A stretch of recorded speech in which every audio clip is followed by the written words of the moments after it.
Welcome back to our reading of It Works, How and Why. This is Tradition 4. You can read more on our traditions in our basic text in a book titled Guiding Principles. Both are found in this channel. This is Tradition 4. Each group should be autonomous except in matters affecting other groups or NA as a whole. NA groups have a great deal of freedom. We've already seen in Tradition 3 that groups are free of any need to screen their members or set requirements for membership. Our NA groups are free to offer recovery to any addict. The fourth tradition enhances that freedom, allowing the rich diversity of our varied experience to help us serve. Freedom can be exhilarating. Many of us have little experience with freedom of any sort. Our lives in active addiction often seem more like slavery. When we first experience the freedom of recovery, we may find it overwhelming. Through working the steps, we learn that with freedom comes responsibility. In recovery, we become responsible for ourselves. As we accept that responsibility, we see how the fourth tradition encourages us to act responsibly as groups and as a fellowship. NA groups are vehicles for the message of recovery. In the strength of the personal commitment group members make to one another, a group character forms. As this group character grows and evolves, the group finds ways in which it can do what no other group in town may be doing. The members of each group design a blueprint for meetings that reflect that particular group's personality. Group autonomy gives groups the creative freedom to find individual ways to carry the message. NA is made up of a vastly diverse assortment of addicts joined together by the strength of their mutual commitment to recovery. We speak many different languages and live in differing cultures. One type of meeting will not appeal to every addict who comes to Narcotics Anonymous. In order to reach every addict who may need our help and support the recovery of every member, groups have the freedom to vary their format and other meeting characteristics. Each group has the freedom to pursue our primary purpose in the manner it feels will work best. Every group has a niche to fill, both in the fellowship as a whole and in the local NA community. As a fellowship, our ability to reach still using addicts is tied to our willingness to offer meetings that are accessible and attractive to those addicts. With the creative freedom offered by autonomy, we are encouraged to seek the particular role that meets the needs of both the NA community and our own group. We are free to make each group the very best it can be. The vitality of Narcotics Anonymous is enhanced by each group's willingness to find its niche and fill it. Creative freedom challenges the groups to be strong and responsible.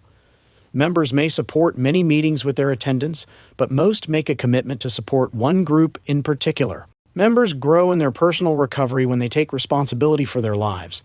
In the same way, groups grow and become stronger when their members take collective responsibility for maintaining their meetings. Groups reflect the responsibility and commitment of their members. One of the most common ways in which groups express their autonomy is in the choice of meeting format. Most NA communities will offer a number of different types of meetings, from speaker meetings to step studies to topic discussions or any other format or combination of formats that meets the needs of local members. Some meetings will be open to the public while others will be for addicts only. Larger communities may offer several different types of meetings each night. Some addicts will hear the message of recovery better in one type of meeting, while others prefer another format. An NA community that offers a variety of meetings is more likely to reach a broad cross-section of addicts. In a spirit of cooperation, we try to respect the autonomy of other groups by allowing them the freedom to carry the message in whatever manner seems best to them. In the spirit of autonomy, many groups hold meetings that appeal to members with similar needs. The freedom from judgment expressed in the third tradition is aimed at helping any addict, anywhere, feel comfortable in NA. No matter how a group structures its meetings, all NA groups are encouraged to keep the focus of their meetings on recovery from the disease of addiction. As long as a group observes the 12 traditions and espouses the 12 steps of NA in its meetings, it may consider them Narcotics Anonymous meetings. Sometimes it's hard to know what affects NA as a whole. The fourth tradition offers a way to balance the freedom of autonomy with our responsibility to preserve NA unity. We are challenged in Tradition 4 to apply autonomy in ways that will enhance the growth and vitality of NA. Autonomy encourages groups to become strong and lively, but also reminds them that they are a vital part of a greater whole, the fellowship of Narcotics Anonymous. We consider our common welfare when we make decisions in our groups. Since most groups are not directly connected with each other, we might think that whatever happens in our meetings has no effect on anyone else. When we consider who is affected by our group, we have to look at other groups, the addict yet to come, the newcomer, and the neighborhood in which we hold our meetings. We have an effect on other groups, or NA as a whole, if we're not recognizable as an NA meeting. It helps to remember what we needed to hear when we were new, hope for recovery from drug addiction. Addicts first coming to NA often look closely for differences, hoping that somehow they won't fit in. It's not difficult to alienate an addict. It's important to think about the message we send to newcomers in our meetings.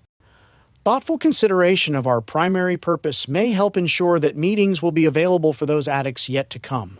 It's also important to consider how we're viewed by society. When NA meetings first began in many places, it was illegal for addicts to meet under any circumstances. Even where meetings are legal, the public often views groups of addicts with alarm. Until NA has established a good public reputation, it may be difficult for addicts to find meeting places. If our behavior as NA members is still destructive and selfish, we will once again have difficulty meeting openly. We help protect our reputation as a fellowship when we use our meeting facilities with respect, keeping them clean and in good repair. We should take care to act like good neighbors, conducting ourselves respectfully. Even something as simple as the name a group chooses may reflect on NA as a whole. If the public reputation of Narcotics Anonymous is somehow impaired, addicts may die. Autonomy does not relieve groups of their obligation to observe and apply the spiritual principles embodied in the traditions. Careful consideration of the group's observation of the fourth tradition often takes the form of a group inventory, helping members gauge their success at carrying the message and reaching addicts in their neighborhood. At the same time, groups can examine their part in contributing to the unity of NA as a whole. The fourth tradition guides us away from self-centeredness by giving us the freedom to act responsibly as groups. Spiritual principles. The fourth tradition helps groups achieve a balance between independence and responsibility. This mirrors the freedom of the individual recovering member and the responsibility which supports that freedom. Together with open-mindedness, unity, and anonymity, these principles help protect NA as a whole when applied in our group affairs. While autonomy gives us certain freedoms, it also implies responsibility for our actions and for the continued well-being of NA. As groups, we exercise our responsibility to the fellowship by taking inventory of our behavior and how we hold meetings. Our group exercises its autonomy in a responsible way when it takes care to consider the common welfare of the fellowship as a whole before it acts. Open-mindedness is essential if we are to use autonomy to help NA grow. With an open-minded attitude, we are more receptive to new ways of reaching addicts. We learn to find and fill our niche in the NA community. We encourage each member of the group to contribute thoughts and ideas. Our attitude of open-mindedness helps us remember that each group is part of a greater whole. Acknowledging that we are part of something bigger than ourselves prompts us to look at still more new ideas. Our diversity can enrich us only when we are open to its richness. Remembering our part in the greater whole, we consider unity when we think about applying the fourth tradition. Any decision that we make as an autonomous group ought to be founded first in our common welfare. Although we are autonomous, we may offer loving support to other groups by attending their meetings or offering other help. NA meetings thrive when groups look beyond their immediate needs to offer help to each other.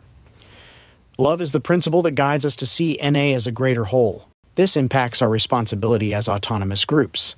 Our group's autonomous decisions, based on our love for NA, will serve to strengthen our efforts to serve others. Love encourages us to reach out to other members and other groups, finding ways to cooperate with them in carrying the message of recovery. Anonymity applied to the fourth tradition reminds us that each group has an equal place in the fellowship of NA. Larger groups are not more important than smaller groups. Older groups are not better than newer groups. While all groups have the freedom to apply principles in whatever ways seem best to them, those same principles make each group an equal partner in recovery. Each group bears an equal responsibility in the work, and in the reputation of NA autonomy in NA, gives groups the freedom to act on their own to establish an atmosphere of recovery, serve their members, and fulfill our primary purpose.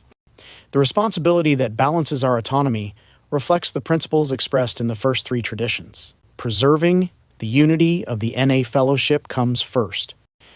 Next, we seek direct ion from a loving higher power.